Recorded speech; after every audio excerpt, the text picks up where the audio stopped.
आम्ही जिल्हाधिकारी यांना निवेदन द्यायला आलेलो होतो, कारण की शासकीय दालनात काल मीटिंग होती आणि तिथे सर्व पक्षी होते, आमदार होते, खासदार होते, एसपी होते, कलेक्टर होते, आयुक्त होत्या. हे सगळे असताना सुद्धा हिरामन गवळी सारखा व्यक्ती येतो आणि अरेरावीच्या भाषेने, घाणेरड्या भाषेत वर्तन करतो, एकेरी भाषेने म्हणतो की हिच्या दारासमोर लावा, हिच्या दारासमोर लावा.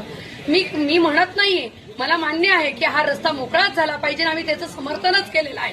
सगळ्या पक्षीय सगळ्यांनी समर्थन केलेलं होतं. आमचं म्हणणं एवढंच होतं की एक योग्य ठिकाणी जागा द्या, योग्य ठिकाणी भाजी विक्रेता मार्केट करा, एवढंच म्हणणं होतं. ते पण मी बसून बोलत होती, तेवढ्यात हिरामन गवळी सारखा व्यक्ती येतो आणि त्यांचा जिल्हाध्यक्ष एक जोरात येऊन अंगावर धावून, तुम्ही सगळ्यांनी पत्रकार भावांनीच ती बाई दाखवलेली आहे, मीडियासमोर सगळ्यांनी बघितलेलं आहे, सगळ्यांनी चित्रीकरण केलेलं आहे. म्हणजे हा व्यक्ती अंगावर धावून जातो एका शिक्षकाच्या. फक्त एवढंच बोलले की हे तुमचे संस्कार आहेत का, संस्कार आहेत का म्हटल्यावर अंगावर धावून जाणं ही कुठली लोकशाहीला लज्जास्पद घटना काल धुळे शहरात घडलेली आहे. आणि ते पण एसपी साहेबांनी, कलेक्टर साहेबांनी त्यांच्यावर सुमोटो दाखल झाला पाहिजे होता, त्यांच्यावर गुन्हा स्वतःने दाखल केला पाहिजे होता. तो दाखल केला नाही. तरी आम्ही सगळे शिवसैनिक आणि सगळ्या पक्षाचे लोक तिथे गेलो तरी सुद्धा अदखलपात्र गुन्हा होईल म्हणे, दखल आम्ही घेणार नाही असं जेव्हा सांगण्यात आलं त्यावेळेला आम्हाला इकडचा असं दरवाजा ठोठावलेला आहे. आमचे पक्षश्रेष्ठी साहेब सुद्धा, उद्धव साहेबांनी, संजय राऊत साहेबांनी पण याची दखल घेतलेली आहे.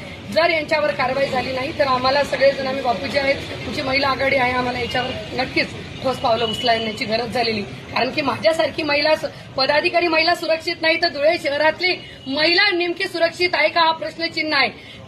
त्यांच्या महिला मोर्चाच्या चित्राताई जर महिलांच्या संरक्षणाची डिंगा मारतात तर त्या चित्राताईंना मला सांगावं असं वाटतं, चित्राताई तुम्ही आता एका शासकीय दालनात एखाद्या महिलेवर जर धावून जात असतील तर तुम्ही आता नक्कीच मोर्चे काढणार का, तुम्हाला विचारावं असं वाटतं. तुमच्या जिल्ह्यात तुम्ही म्हणतात, तिकडे लाडकी बहीण म्हणतात, इकडे महिलांचं आम्ही संरक्षण करतो म्हणतात, आणि काल चित्राताई तुम्हाला एकदा वाटू द्या, आमच्याच याच राज्यात, तुमच्याच राज्यात एका धुळ्यासारख्या जिल्हा अधिकारी कार्यालयात जर हा असा प्रकार घडत असेल तर हे लोकशाहीला आणि सगळ्याच महाराष्ट्रासाठी हा कलंक, निंदनीय गोष्ट काल घडलेली आहे.